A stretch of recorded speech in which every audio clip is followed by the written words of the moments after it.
पालकं सदा विमुक्तिसाधकं कलाधरावतंसकं विलासि लोकरक्षकम्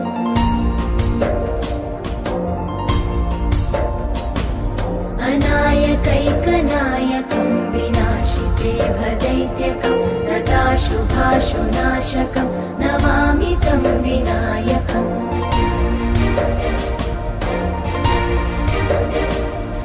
न तेतरातिभीकरं नवोदितार्कभास्वरं न मत्सुरादिनिर्जरं न ताधिकापदुद्धरम्